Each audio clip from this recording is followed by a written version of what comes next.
दिन की छोटी छोटी बातों में अगर इसको यूज नहीं करते तो कोई मतलब नहीं है। वीडियो अभी बंद कर दो। धन्यवाद। तो ये वीडियो उन्हीं लोगों के लिए जो इस चीज को अप्लाई करेंगे। तो शुरू करते हैं आज की हमारी वीडियो, टेंस, काल। तो दोस्तों सबसे पहले तो टेंस यानी कि काल। काल कितने टाइप के होते हैं? 3 टाइप के। वर्तमान काल, भूतकाल और भविष्य काल। Present, past and future. वर्तमान काल जो अभी चल रहा है, भूतकाल जो बीत चुका है, जो जा चुका है, और भविष्य काल जो आने वाला है। इन 3 कालों के अलावा भी कोई काल होता है क्या? नहीं होता ना। तो चलो आगे।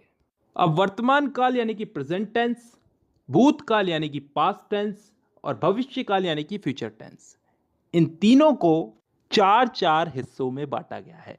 और अच्छी बात यह है कि ये 4 भाग कुछ इस तरह से बांटे गए हैं कि आसानी से याद हो जाए, ज्यादा कुछ समझने की जरूरत नहीं है। बस नाम का फर्क है, वो आगे समझ में आएगा। अगर एक चीज समझ में आ गई तो बाकी चीजें भी समझ में आ जाएगी धीरे धीरे। अब ये 4 भाग कौन से हैं जिनमें इनको बांटा गया है? इन तीनों को 4-4 भागों में बांटा गया, 4×3=12। तो अब ये 4 भाग कौन से हैं समझते हैं। पहला भाग है इंडेफिनेट। अब इंडेफिनेट को हम हिंदी में बोलते हैं कोई काम तय ना होना, अनिश्चित। इसमें ऐसे वाक्य आते हैं जिनका समय निर्धारित नहीं होता, यानी कि वो कब शुरू हुए और कब खत्म होंगे। जैसे मैं फुटबॉल खेलता हूं, आई प्ले फुटबॉल। कब से खेलता हूं, कब तक खेलूंगा, पता नहीं। मैं हिंदी बोलता हूं, कब से बोलता हूं, कब तक बोलूंगा, पता नहीं। I speak Hindi.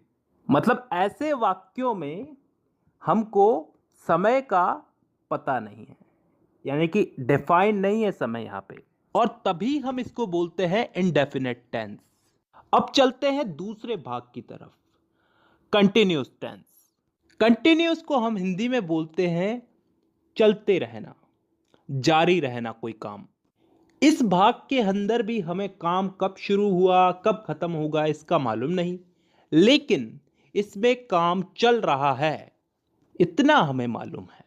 जैसे उदाहरण के लिए, मैं फुटबॉल खेल रहा हूं, आई एम प्लेइंग फुटबॉल। कब से खेल रहा हूं, कब तक खेलूंगा, कुछ पता नहीं।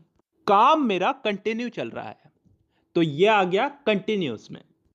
तीसरा टेंस आता है परफेक्ट टेंस। वो टेंस जिसमें काम के हो जाने का, पूरा हो जाने का बोध होता हो, मतलब कोई काम कंप्लीट हो चुका है। जैसे मैं फुटबॉल खेल चुका हूं, चुका हूं, चुकी हूं, चुके हैं, ये सब चीजें क्या बताती हैं? कि काम हो चुका है। और ये चीज किस में आती है? परफेक्ट टेंस में। अब 3 भाग हो चुके हैं, चौथा भाग है परफेक्ट कंटिन्यूस टेंस। अब ये चीज क्या होती है, इसको थोड़ा ध्यान से समझना, कान खोल के। परफेक्ट का मतलब पिछले वाले टेंस में हमने क्या समझा था? कोई काम कंप्लीट हो चुका है। और कंटिन्यूस उससे पिछले वाले में कि कोई काम जारी है। तो परफेक्ट कंटिन्यूस टेंस में क्या आता है? कोई काम हो भी चुका है और फिलहाल जारी भी है। ढंग से बोलूं तो कोई काम किसी समय से प्रारंभ होकर प्रतिदिन अंशतः पूर्ण होकर आने वाले समय में भी जारी रहेगा। समझ में नहीं आया ना? नहीं आएगा, उदाहरण से आएगा। मैं सुबह से फुटबॉल खेल रहा हूं। सुबह से, किसी समय से खेल रहा हूं, सुबह से खेल रहा हूं।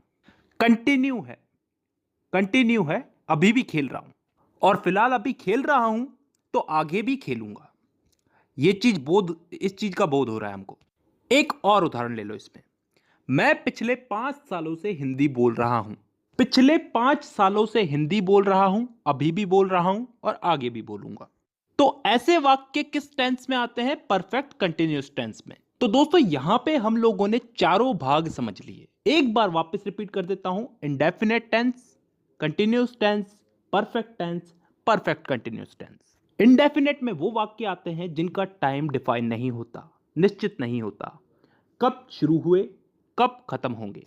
कंटिन्यूस टेंस में वो वाक्य आते हैं जिनमें काम चल रहा है, जारी है, कंटिन्यू है।